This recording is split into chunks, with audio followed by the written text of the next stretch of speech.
Hey dudes, welcome back to the big board. Let's talk about Operation Star. This is the Japanese incarnation of this from that magazine group. I have to pardon the little heater in the background there. It's a little chilly here today. And it's the Army Group South Quad from SPI, reimagined by the folks that do the magazine. I don't have it handy, and I don't want to get up from my chair because I'm very comfortable right now. But what I thought I'd do is give you a quick little recap on what happened in Operation Star. We're at the end of the German turn in turn 9, and I think we've got to a point where we can safely end the game and call it what it is. And I'll probably call this a German victory for argument's sake. You know what, I'm going to change the heater because that's it.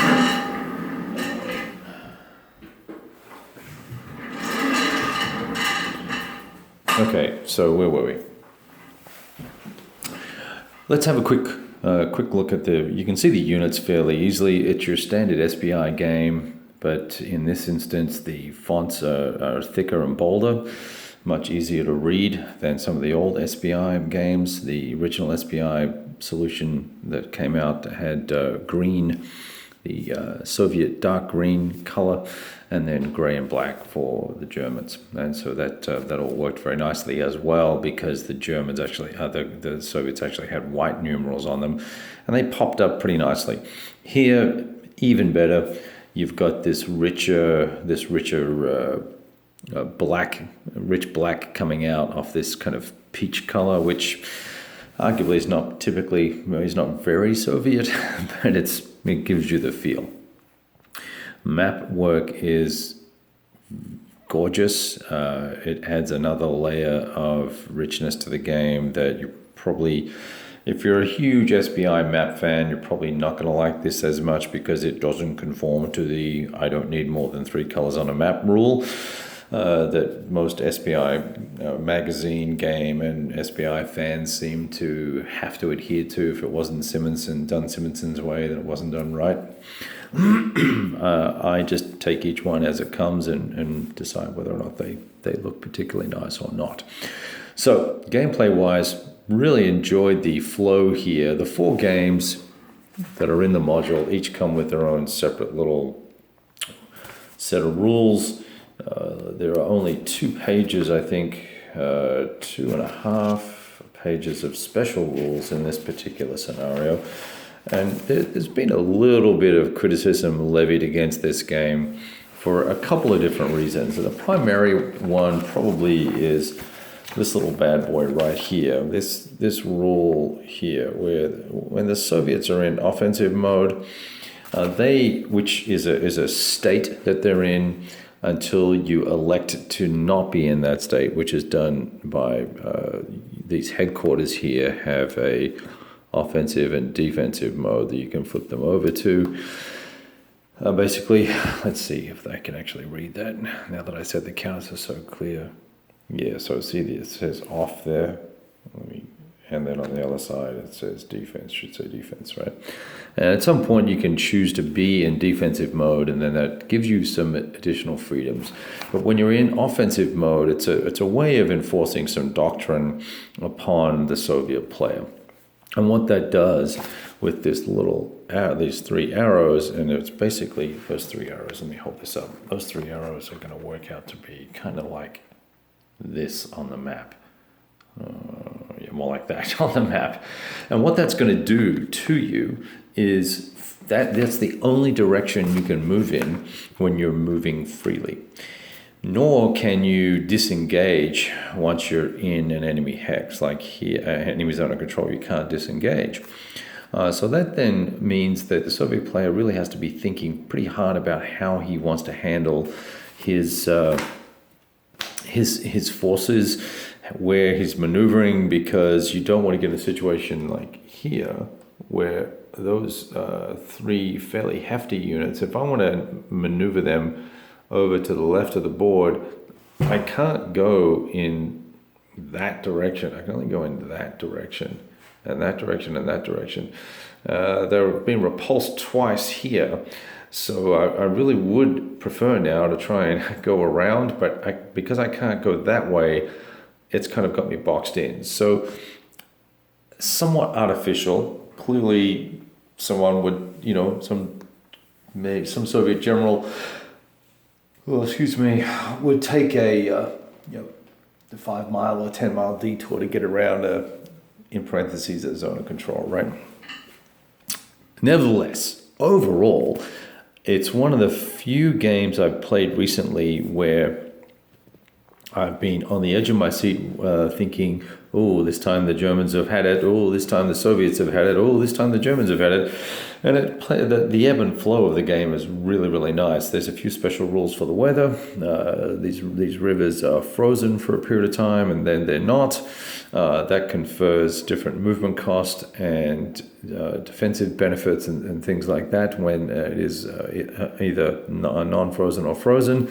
So allows you to do a fair bit of maneuvering. The Soviets managed to kind of come around here. And what's going to end up happening if we play this all the way out, the Soviets get one more move.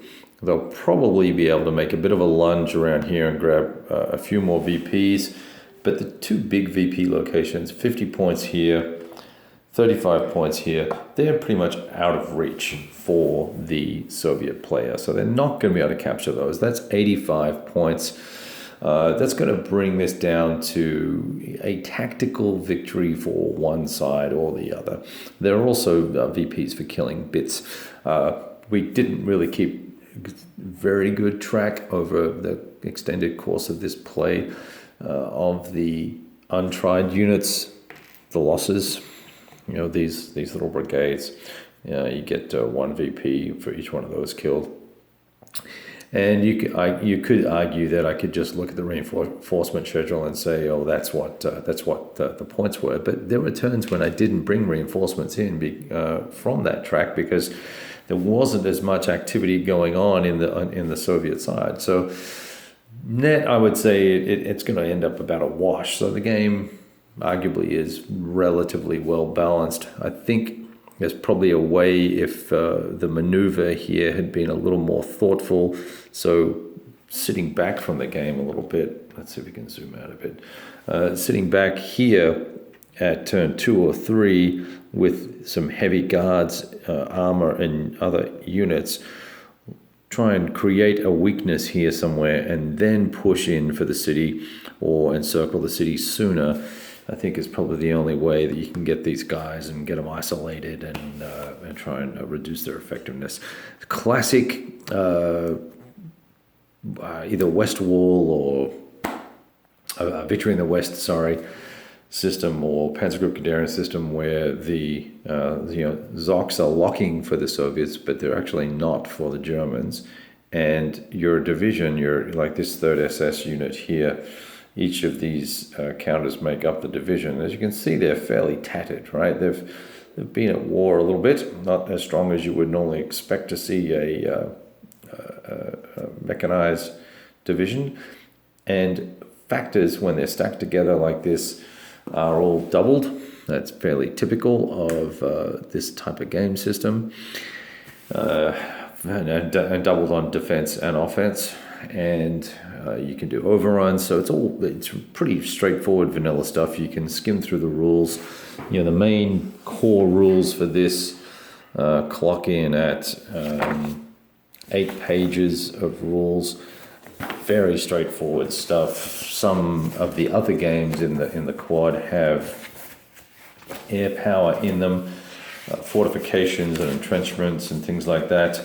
The game played very, very quickly and very, very easily. It's something I could walk away from, come back to, and just immediately sit down and not have to worry too much about rules or getting stuff right or whatever the case may be, because you've done it 100 times before with a different system. You just happen to be in a relatively fresh and new situation here. So I really enjoyed it. Certainly would, if you can pick it up, either this Japanese version. I wish I had the magazine lying around so I could show it to you, but I just don't.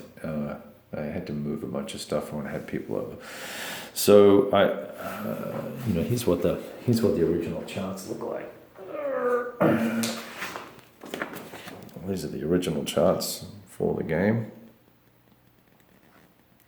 Fortunately, I've been brushing up on my Japanese.